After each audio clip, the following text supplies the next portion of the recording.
안녕하세요, 코인킹 과학두팔입니다. 이제 이번 주 새로운 주봉이 생성이 됐고 또 월요일이잖아요. 새롭게 시작이 되니까 우선 이번 주 일정부터 알아야겠죠. 이번 주 일정은 수요일을 제외하고는 크게 영향을 끼칠 만한 것이 없습니다. 이번 주 수요일 즉 화요일에서 수요일 넘어가는 새벽 2시에 파월 의장의 연설이 있고, 그리고 수요일 저녁 11시 15일에 마찬가지로 연준 의원의 연설이 예정되어 있습니다. 이거 말고는 딱히 크게 신경을 쓸 만한 건 저는 없다고 보고 있고요. 과연 이번 연설에서 파월 의장이 어떤 말을 하냐에 따라 또 다음 FOMC 금리 인상에 대해 어느 정도 힌트를 얻을 수 있지 않을까 싶습니다. 그리고 파월 의장의 연설 말고도 각 연준의 연설을 통해 앞으로에 대한 방향성 힌트를 얻을 수 있으니까 수요일 저녁 11시 15분에 진행되는 연설도 시장엔 영향은 이제 파월만큼까지는 아니겠지만 그래도 관심을 가져서 알아두신다면 아마 큰 도움이 되지 않을까 싶고요. 그런 내용은 이제 제가 운영하는 텔레그램 방에 그대로 다 공유를 해드리고 있으니까 걱정하지 마시고, 이 방은 다들 아시다시피 고정 댓글 링크로 그냥 클릭만 하셔도 들어오실 수가 있으니까 따로 참여나 문자, 입장 이런 걸 카카오 채널로 보내주지 않으셔도 됩니다. 이제 이 부분 참고하시면 될 것 같고요. 자, 이제 이번 파월 의장 연설 굉장히 중요합니다. 근데 항상 중요하긴 했지만 특히나 이번엔 더 중요합니다. 왜 중요할까요? 이제 저번 주 다들 아시다시피 미국의 금리 인상 발표와 그리고 미국의 고용 보고서가 발표가 됐습니다. 금리 인상이야 우리가 예상했던 것처럼 25bp의 결과를 보여줬고, 기자회견에서도 좀 이례적으로 디스인플레이션 과정이 이미 시작이 됐다며 시장을 달래주는 모습을 보여줬죠. 금리 인상을 멈추지 않겠다. 이거는 작년 2022년 때부터 계속 언급을 해왔기 때문에 큰 영향이 없을 뿐더러 이번에도 금리 인상을 했는데 시장은 이 정도 금리 인상은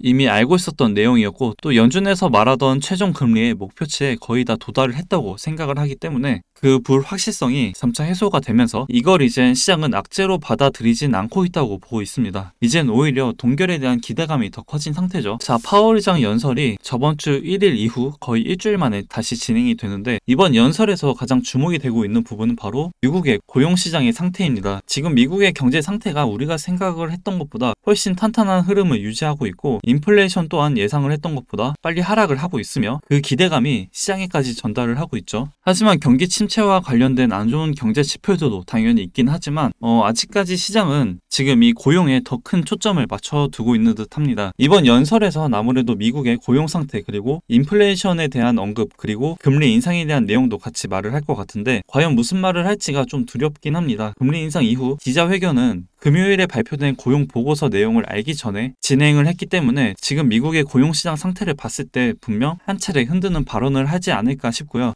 잭슨홀 미팅 때도 마찬가지로 그 전까진 뭔가 기대감을 키우면서 그 당시에도 좀 비둘기적인 발언을 하는 거 아니야 라는 시장의 판단이 있었지만 결국 금리 인상을 멈추거나 쉬어갈 지점은 아직 아니다. 그리고 강력한 금리 인상 의지를 밝히면서 비트코인뿐만 아니라 전 세계 시장이 무너져 내렸습니다. 이번 파월 의장 연설에 그냥 아무 말 없이 우리가 다 알고 있는 내용, 즉 올해 2023년엔 금리 인하하지 않겠다, 혹은 최종 금리를 5%대에 바라보고 있다, 혹은 다시 한번 디스인플레이션이라는 내용을 언급할 경우 시장은 다시 한번 반등을 나와주겠지만, 반대로 작년 잭슨홀 미팅 때처럼 갑자기 고용 보고서를 보니까 아직 이 고용 시장이 튼튼해 속도 조절을 하더라도 기존처럼 강한 금리 인상을 진행할 수도 있다, 이런 식의 내용을 언급할 경우엔 다시 한번 큰 조정을 받지 않을까 싶은데 저는 개인적으로 이번엔 좀 매파적인 발언을 하지 않을까라는 생각을 합니다. 최근 시장이 너무 많이 오르기도 했고 미국의 고용시장은 여러분들도 보셨다시피 여전히 강하기 때문에 이건 연준에서 원하는 상황도 아닐 뿐더러 개인적으로 연착륙을 언급하면서 다시 한번 세게 금리 인상을 할 수도 있다라는 발언을 배제할 수는 없다, 이렇게 생각을 하고 있고요.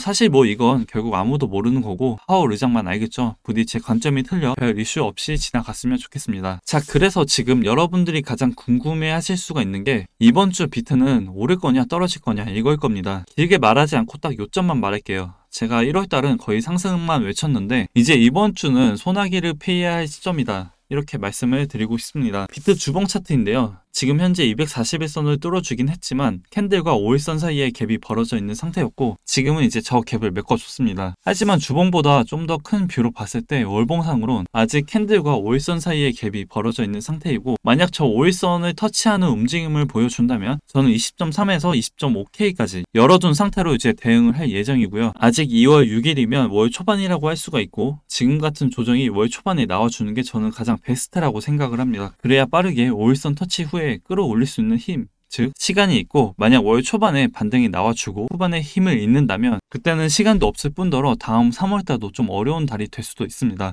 차라리 지금처럼 월 초에 끌어내려 5일선을 터치한 후에 월 중후반부터 아래 꼬리를 만들면서 끌어올리는 움직임을 보여준다면 당연히 상승의 흐름을 계속 이어간다고 보고 있고요. 저는 개인적으로 저 20.3에서 20.5K를 깨지 않고 월봉을 마감한다면 5일선과 61선 골든크로스까지 이어지기 때문에 이번 하락이 오히려 물량을 더 담을 수 있는 기회라고 계속 보고 있습니다. 그리고 업비트 알트 같은 경우 2월 3일 공유를 해드렸었는데 이젠 거의 절반 이상이 급등이 나와줬고 윗꼬리를 만들면서 지금은 전체적으로 다 빠지는 모습인데요. 개인적으로는 이 자발트 펌핑 한 사이클이 거의 다 돌았다 이렇게 보고 있고 지금은 좀 보수적으로 접근하시는 게 좋지 않을까 싶습니다. 이제는 이익을 보는 투자자들이 이 돈을 가지고 다시 매매를 하고 있는 게 아니라 시장을 점점 이탈하고 있는 중입니다. 지금 1월 스테이블 코인 소각 속도는 조금 늦춰지긴 했지만 공급량이 여전히 감소를 하면서 11억 달러가 소각이 됐고 그 다음 거래소의 스테이블 코인 보유량은 19억 달러가 감소를 했습니다. 거래소에서 스테이블 보유량 감소는 우리가 매매하고 있는 현금이 거래소 밖으로 빠져나갔다라고 해석을 하시면 되고 현물과 달리 스테이블 코인 즉 테더가 빠져나갔다라는 것은 지금은 이제 매매를 하기 위한 목적보단 이제 수익 실현한 상태로 현금화했다 이렇게 보고 있고 이것보다 조금 더 쉽게 비유를 해보자면 업비트에서 열심히 매매를 하고 이걸 내 통장으로 옮기려고 이제 원화 출금을 했다 이렇게 생각을 하시면 될 것 같습니다. 그 다음 1월부터 현재까지의 스테이블 코인 거래소 입출금 내역 중에서도 출금이 많은 상태이고요. 점점 돈을 거래소에서 빼고 있다고 볼 수가 있죠. 즉 유동성이 점차 줄어들 수 있다 이렇게 보고 있고 거래소의 스테이블 코인 출금량은 16회에서 이제 시작된 미니 상승장 이후 가속화되었고 이건 이제 점점 구매력이 낮아진다는 뜻입니다. 지금 거래소에 스테이블 코인 유출만 있다면 뭐 크게 상관이 없을 수도 있겠지만 지금은 전체 공급량도 같이 감소를 하는 추세입니다. 지금은 24시간 공장을 풀 가동하면서 열받아 있던 기계가 잠시 쉬면서 그 열기를 식히는 시간이라고 저는 생각을 하고요. 파월 의장의 연설이나 혹은 다음 주 미국의 소비자 물가지수 발표가 있는 이런 빅 이벤트 같은 일정이 있으면 다시 한번 돈이 들어오면서 유동성이 활발해지지 않을까라고 생각을 합니다. 아직까지도 저는 계속 기회로밖에 보여지지 않고 추세는 여전히 살아있다 이렇게 생각을 합니다. 이런 상승장, 부장 때도 항상 조정은 있었습니다. 지금은 그동안 상승했던 열기를 좀 진정시키고 식히는 시간이지 않을까 싶고요. 그래도 소나기는 피하는 게 좋겠죠. 우산이 없다고 그 비를 다 맞고 가다간 감기에 걸릴 수도 있습니다. 비가 그칠 때까지 잠깐 쉬어가는 것도 하나의 방법이고 어차피 이 시장은 365일 24시간 1분 1초도 쉬지 않고 움직이기 때문에 항상 기회는 오니까 특히나 지금 작코인들 펌핑 계속 나온다고 해서 너무 급하게 매매하지 마시고 항상 여유롭게 시장을 바라보셨으면 좋겠습니다. 그리고 여러분들께 도움이 될 수 있도록 이런 정보들을 제가 운영하는 실시간 정보 텔레그램 방에 계속 공유를 해드리고 있으니까 많은 분들에게 도움이 됐으면 좋겠고